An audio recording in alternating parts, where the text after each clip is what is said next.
6:36 de la mañana, saludo la llegada, la presencia en estudio de Ignacio Busnego, diputado a la Asamblea Nacional, presidente de la Subcomisión de Economía Agrícola de la Asamblea Nacional. Bueno, diputado, le agradezco mucho que se venga hasta acá a acompañarnos de madrugada. Buenos días. Gracias, buenos días para ti, Eduardo. Complacido de estar aquí en tu programa. Bueno, y antes de ir al aire conversábamos de lo sabroso que es poder salir de Caracas y rodar cuanto más lejos posible para ir al encuentro de esa Venezuela que a veces desconocemos porque solo estamos en un solo lugar, ¿no? En un mismo lugar.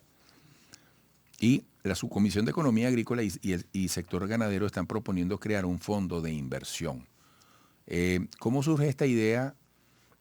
¿Hasta qué punto es viable en el corto plazo? ¿Cuál es su objetivo? Sí, bueno, primero que nada, desde la Asamblea Nacional, desde la Subcomisión de Economía Agrícola, que forma parte de la Comisión de Economía, Finanzas y Desarrollo Nacional, hemos emprendido 2 años de trabajo con el sector desde que se instaló la Asamblea Nacional. Yo asumí ese cargo el año pasado. Este año fui ratificado en el cargo como presidente de la subcomisión con un grupo de diputadas y diputados que nos hemos emprendido a trabajar conjuntamente con los sectores productivos y conocer la realidad del sector profundo, real, como tú dices, allá en el territorio. Hemos visto, sin duda alguna, que el sector productivo del país, la primera de las cosas que nos plantean en las diferentes asambleas que hemos realizado, las convocatorias que ellos tienen a bien venir a la subcomisión de economía agrícola, es primero el gasoil, la gasolina para la producción. Segundo, el crédito al sector primario, que sin duda alguna debe tener condiciones específicas porque la siembra, lo que es la producción, tienen sus tiempos. Y un crédito que no esté enmarcado en esas formas específicas de producción, sin duda alguna no son viables. Desde inicio de este año nos reunimos allá en el Táchira a propósito de la Feria de San Sebastián, con todas las federaciones que hacen vida en Barinas, Portuguesa, Táchira, Guárico, Trujillo, Mérida, y plantearon ciertas circunstancias que para nosotros fueron interesantes escuchar. Primero que nada, que están primero muy conscientes de lo que ha generado las medidas coercitivas unilaterales, lo que ha evitado justamente el crédito al sector primario. Segundo, y algo muy importante, que están dispuestos a trabajar conjuntamente con el gobierno nacional, con la banca pública y privada, para la creación de fondos que permitan al sector primario tener el crédito necesario para la producción, para aumentar la producción en el sector. En tal sentido, hay una realidad. El sector primario de la ganadería, Eduardo, tienen una particularidad de cómo se manejan. Ellos se manejan en efectivo, tanto en divisa como en bolívares. Perdón, en disculpa. efectivo. Sí. ¿Qué sería el sector primario El sector primario de la ganadería? Sí, es ganadería, la cría de ganado, el pie de cría, la producción agrícola, los que siembran maíz. Es decir, el sector primario de la producción agrícola es lo que siembran, Correcto, lo que crían, cría. lo que sacan la leche, lo que crean, hacen queso. Ese es el sector primario. Y viene después la agroindustria, Correcto. que es el que utiliza todos los elementos del sector Correcto. primario para la transformación a productos terminados. Correcto. Este sector primario de la ganadería, lógicamente, porque tienes tiempo de cosecha, tienes unas particularidades específicas para lo que es la recolección de todo lo que se siembra, necesita un crédito que se amolde a esa condición específica de producción. El sector primario, como te decía, se maneja mucho con efectivo y en la frontera se maneja también con el peso colombiano. Van a puerta de corral, compran el ganado en efectivo y una de las cosas que nosotros estamos ahorita es un cambio de paradigma, Eduardo. Un cambio de paradigma porque la banca antes se alimentaba con el petrodólar, se alimentaba de lo que generaba la industria petrolera. Ahorita tenemos en esta coyuntura, en estas circunstancias, debemos fortalecer a la banca a través del depósito, de fortalecer nuestra banca, que todos nuestros procesos de intercambio comercial sean a través de la banca pública, a través Por de ejemplo, bancarizar al sector primario. bancarizar al sector primario. Estamos en una campaña de concientización al sector primario a que vayan y todos esos procesos financieros que son muy importantes. Ya iniciamos con unos productores del estado Barinas en Arismendi que ya están depositando, imagínate tú, depósitos de 10,000, 20,000 dólares que manejan en efectivo los productores de ese sector y que estamos haciendo para que fortaleciendo la banca con los depósitos, de ahí mismo esa banca va a tener capacidad de poder generar créditos al sector primario. Están abiertos el sector primario a esto. Primero y principal. Segundo, hay una condición muy particular del sector primario que recuerda que ellos están exentos de vender con impuestos. los productos del sector primario, de la cesta básica, de los alimentos, se venden sin impuestos. Una de las cosas que no han hecho a colación es que deben estar excepto, como está contemplado en Gaceta Oficial, del impuesto a las grandes transacciones financieras, que ese impuesto es lo que ha mantenido al sector primario alejado de la banca, porque consideran que, bueno, si lo tengo en efectivo, si lo deposito, pierdo a la hora de retirar el dinero, a la hora de hacer los intercambios comerciales, y es algo muy cierto porque el sector primario justamente tiene que vender sin impuestos, y cuando ellos compran o una vacuna o el saco de la papa, eso lo compran con impuestos y al final eso lo imputan al producto final, que es el alimento, dejando de beneficiar lógicamente al consumidor, al pueblo, pues a la gente que consume sus alimentos.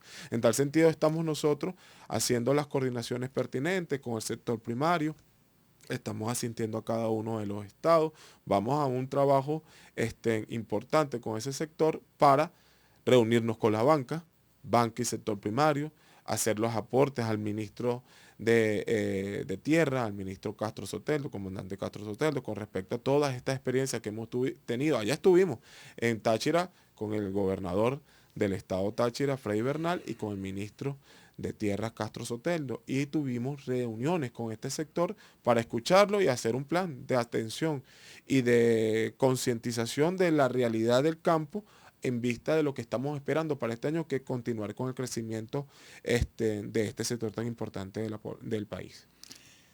Tú estás describiendo la necesidad de sincerar ese tema de la dinámica bancaria como articulación entre el sector primario y el resto de la cadena de producción y comercialización, pero además allí donde nace la productividad del país, ¿no? En la cría, en el cultivo. Pero además estás diciendo algo que es fundamental, y era una pregunta que te tenía. Ir a un encuentro verdadero, oye, eso es hacer casi que un censo, ¿no? Sí. Un inventario de cuántos, quiénes, dónde, de qué manera son y están los productores en el país, ¿no? Si viéramos en perspectiva el camino que se quiere andar para la creación de este fondo de inversión, ¿en qué tramo estamos? ¿Esto le falta mucho tiempo todavía? No, mira, el nivel de organización que tiene el sector primario de la producción aquí en Venezuela es muy alto. Primero que nada, está organizado en consejos campesinos y campesinas. Es el sector primario de la producción más baja. El conuquero, la conuquera, el hombre que está produciendo con 1, 2, 3 reses y que de una u otra forma impacta en su comunidad. Y ahí en adelante van ustedes. Y de ahí en adelante también tenemos nosotros, bueno, las comunas como una forma de organización del sector primario también, que tiene una gran organización. Y están las federaciones agremiadas en las grandes federaciones como Fedenaga, Azogata, Fegasur, Azobarina, que están todas confederadas y que también ahí están los grandes productores del sector primario del país. Nosotros nos encontramos en el Táchira con más de 5 asociaciones de 5 estados, en donde tienen lógicamente los datos, los productores, qué cantidad de producción tiene, qué cantidad de rebaño. Mira, es impresionante, Eduardo, la cantidad el crecimiento del rebaño, del ganado y del búfalo aquí en Venezuela. El búfalo aumentó a más de 3 millones de cabezas de búfalo en el país, y igualmente la cantidad de cabezas de ganado ha llegado a más de 12 millones de reses. Es decir, que hay un censo que manejan el sector primario y que sinceramente lo que debemos nosotros es unir, sincerar con los censos que nosotros tenemos desde el gobierno nacional. ¿Por qué se habla de un fondo de inversión? Porque motivado a que la coyuntura del país ha generado que la banca pública y la banca privada se vea afectada en el ofrecimiento del crédito, los productores conscientes de eso dicen, bueno, vamos a apoyar a la banca, vamos a ayudar a la banca pública a hacer un fondo de inversión en donde los productores coloquemos capital y la banca pública y la privada también coloquen capital para que de ahí salgan los fondos de crédito al sector primario, entendiendo sin duda alguna. Es un trabajo vamos a decir, de ingeniería financiera que requiere pulcritud, transparencia. Correcto. Manos muy comprometidas, manos muy responsables, ¿no? Porque justamente el sector primario lo que dice es que, bueno, que se compromete, porque es un trabajo mancomunado, se compromete que el crédito al sector primario vaya dirigido al productor. Y no solamente esto, Eduardo, sino que se ha invertido en el campo. Y eso yo te pregunto Ujú. cándidamente, aunque Sí. yo suponga la respuesta, pero eso se puede controlar. Es decir, oye, si hay un compromiso, si hay un documento, un crédito otorgado, se puede controlar que esos reales vayan a donde tienen que ir. Mira, este cambio de paradigma, Eduardo, yo viendo el lado positivo de las medidas coercitivas y unilaterales, ha creado mucha conciencia. Y ha creado no solamente mucha conciencia, sino mucha concreción en la realidad.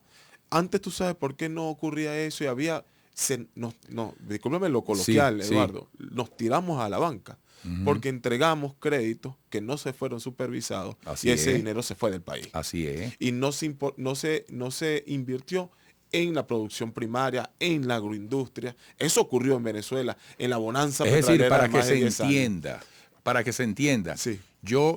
tú eres banco, yo te pedía una plata para invertir en la fabricación de estas tazas y yo destinaba ese dinero para otra cosa, actividad. para enriquecerme especulando con los intereses, con los préstamos, correcto. una serie de cosas. Y no solamente esto, la hiperinflación generó que un crédito que normalmente te entregaba, ponte un monto, $50,000 en crédito en bolívares, con la hiperinflación al final terminabas pagando $1,000 y pagabas el crédito, porque aumentaba tanto el dólar que lógicamente se depreciaba el crédito. Claro. Eso fue un problema aquí en Venezuela. Pero mira, me queda un minuto. la realidad. ¿Cómo en superar, concreto, cómo superar ese paradigma? porque el dinero Esa desconfianza. porque el dinero lo está poniendo tanto la banca, que es dinero de los ahorristas, y el dinero lo está poniendo los propios productores. En tal sentido, les duele que ese dinero que se va a utilizar en crédito no vaya a ser destinado al sector primario. Hay una gran conciencia de las federaciones, del Consejo Campesino y las comunas, de que el dinero no solamente se entregue al sector primario, sino que se supervise a través de ellos mismos, a través de ese sector. Falta mucho. No falta nada. Estamos sencillamente organizándonos porque ya estamos ya primero que nada hay un nivel de organización importante. Segundo, lo que tenemos que hacer los acuerdos sobre las tasas de crédito, que deben ser unas tasas preferenciales del 6% como máximo, entre 2, 3 y 6% como máximo para el sector primario, y de paso los tiempos, porque los tiempos de retorno de la inversión en el sector primario tienen condiciones específicas que debemos sincerar para que sean créditos factibles, efectivos y eficientes. Bueno, te agradezco mucho, Ignacio. Me faltó tiempo, pero Sí. fíjate, últimas noticias, una noticia sobre otra, trae dos perlas que tienen mucho que ver con lo que tú estás diciendo cuando miramos a los agricultores y criadores. Rehabilitarán 2.532 kilómetros de carreteras y troncales, arribarán al país 100 nuevas cisternas de gasolina. Todo esto guarda relación Así es. con el auge, porque yo digo, para que Venezuela deje de ser solo un país con potencial y verdaderamente se convierta en un país potencia. Correcto, ¿Verdad? totalmente, Eduardo. Bueno, Ignacio, te espero pronto por aquí. Un Claro que abrazo. sí, con buenas noticias. Gracias, gracias. Ignacio Busnego, diputado a la Asamblea Nacional, presidente de la Subcomisión de Economía Agrícola de la Asamblea Nacional. Volveremos.